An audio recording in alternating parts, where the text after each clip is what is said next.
حدیث ہے قال النبی صلی اللہ علیہ وسلم کلمتان حبیبتان الی الرحمن، کلمتان دو کلمے، کلمے سے مراد لفظ نہیں یہاں پر بلکہ دو جملے ہیں.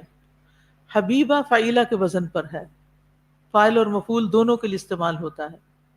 یعنی یہ کلمات اللہ کو بہت پیارے ہیں اور جو ان کو کہیں وہ بھی اللہ کو بہت پیارا ہے.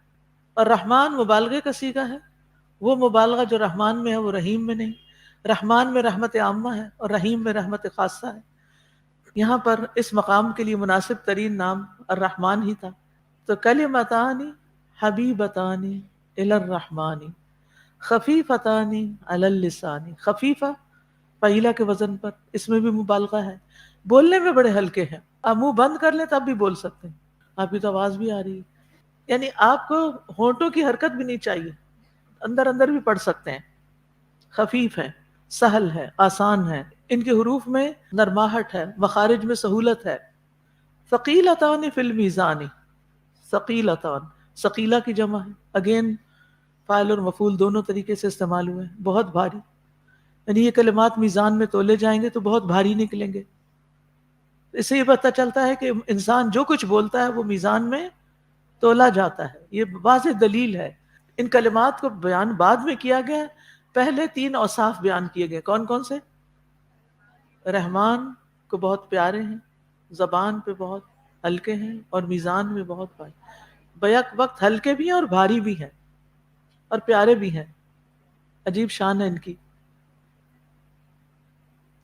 اب جب یہ بات انسان سن لیتا ہے تو پھر انسان کا شوق بڑھ جاتا ہے کہ وہ مجھے پتا تو چلے وہ کیا ہے جو اتنا پیارا، اتنا ہلکا اور اتنا وزنی. اور وہ کیا ہے؟ سبحان اللہ و بحمدہ سبحان اللہ العظیم. سبحان اللہ، اللہ تعالیٰ کو ہر اس چیز سے پاک قرار دینا جو اس کے شایان نشان نہیں. اور سبحان جو یہ اسم مصدر ہے، اور یہ اضافت جو ہے یہ فاعل یا مفعول کی طرف نہیں بلکہ اختصاص کی غرض سے ہے. یعنی تسبیح صرف اللہ کے لیے خاص ہے، انسانوں کے لیے تسبیح نہیں ہوتی، انسانوں کی تسبیح نہیں کرتے آپ.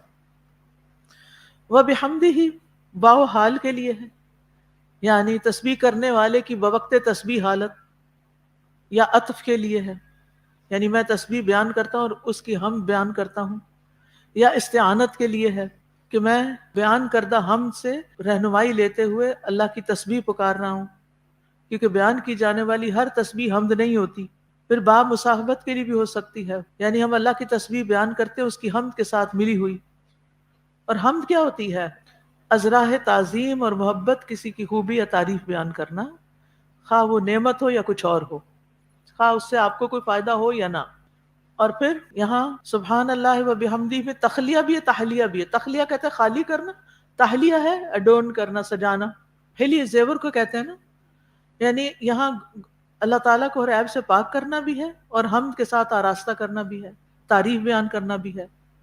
تو اسی طرح جب ہم تسبیح پڑھتے ہیں یہ تو گناہ بھی جھڑتے ہیں اور نیکیاں بھی بنتی ہیں. اسی لیے عام طور پر تسبیح کے ساتھ استغفار کا لفظ بھی آتا ہے، فسبح بحمد ربک واستغفرہ.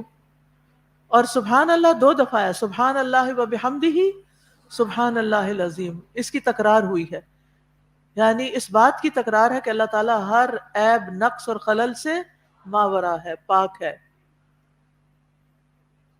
اور لفظ اللہ پہلے آیا ہے اور العظیم بعد میں آیا ہے. اللہ ذاتی نام ہے اور عظیم جو ہے صفاتی نام ہے، اور اس میں اللہ تعالیٰ کی کمال عظمت کا اظہار ہے کہ اس کا کوئی ہمسر، شریک، ساجھی، مد مقابل، نظیر کوئی بھی نہیں. اور یہاں پر اللہ تعالیٰ کا نام العظیم کیوں آیا ہے؟ کہ ہم جتنی مرضی تسبیح کر لیں ہم حق ادا نہیں کر سکتے، اللہ کی عظمت اس سے بھی زیادہ ہے. اور پھر آپ دیکھیں کس طرح رائم بھی کر رہے ہیں نا، حبیبتان الی الرحمن اور خفیفتان علی اللسان ثقیلتان فی المیزان. سبحان اللہ